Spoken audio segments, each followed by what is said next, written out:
What's going on, everyone? Welcome back to another wrong build, part of Toshiro week. This time I'm doing a wrong build on the movie 2 version of Toshiro. Now normally this character is meant to be played as a strong attack damage or strong attack recharge character for obvious reasons. He has a really high SP, he has frenzy, he has a charge move, he's really good.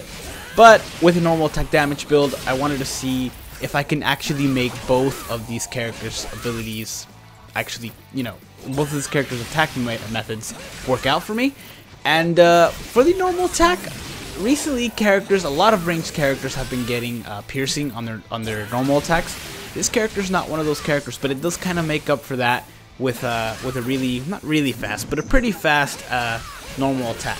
Now, he has a Soul Reaper killer, which is why I waited for this long to actually do this. I was wanting to get a red raid with Soul Reapers in it, and finally one came out. What I didn't take into consideration is that they would all have blocks, so I actually did end up having to rely on my strong attacks, even though my character was chappied, to actually get through this raid.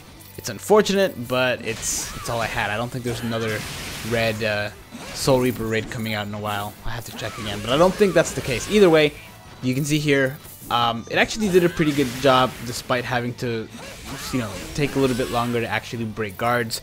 He's doing in the 5,000. Is this 5,000 or just 6,000? Let me see. If I ever use it again.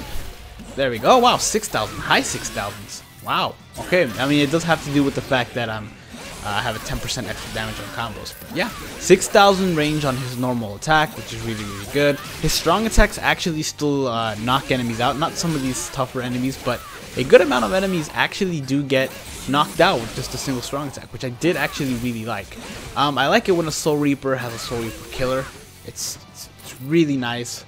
It actually it's the best killer to have, so it's really nice to have this Toshiro having it. But yeah, you can see here his normal attack.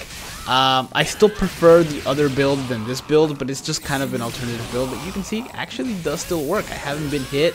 I think I do get hit here in a bit, but it's really just a good build whose strong attacks still work out for him. I do end up fighting the boss here in a bit. And I skipped the special. Like I normally don't skip the special, but I do for that one. After that, I actually end up going into the same quest, but this time I take Senkaimon Aizen build. You'll see it here in a bit after I clear this boss.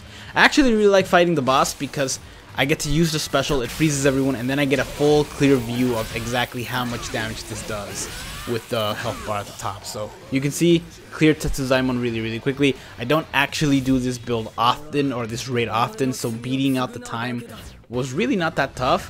227 is not great, but it's whatever. Now with this build, I actually swapped out. I did what I didn't do with the manga Toshiro. I swapped out my my links to Senkaimon Aizen, and swapped out a Chappie with a Yuki with a plus 30 attack. So attack is still my main focus here. However, you can see the clear difference with the strong attacks in that now they absolutely demolish everything, to the point where they take out even the stronger enemies in a single shot.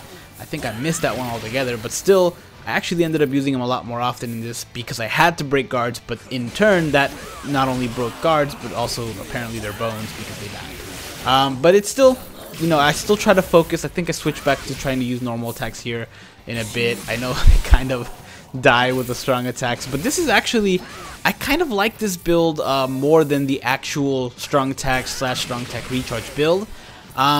Just because my normal attack, I actually got what I sought out to get out of this character, out of this build, and that's the ability to use my strong attacks and my normal attacks and have them both do damage. You can see clearly my strong attacks are dealing a lot of damage, they're knocking out the enemies, but so are my normal attacks, which means when I have to wait, the normal attack is an actual viable option now, as opposed to just having really high SP and then just stalling out until I get the strong attacks back.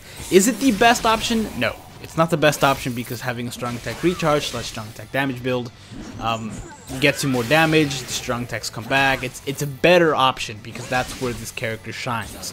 But this is definitely the most fun option in my opinion, because this way you actually get to experience all of the character, not just the strong attack aspects of it. So I actually really like this one. The only problem I had with it is that you have to have full health. This wasn't a problem here, but the Senkaimon Aizen build is, I prefer it on characters that can either heal themselves upon areas or have an actual healing strong attack. Of course, if you're good at dodging, doesn't really factor in, but you can see I actually cleared it a lot faster this time. So yeah, there you go. That's another Toshiro video for you guys today. Tomorrow I'll try to have another rewind. I actually just filmed another one today, and it went differently than I expected, but it's still good. Anyway, thank you guys for watching. Take care.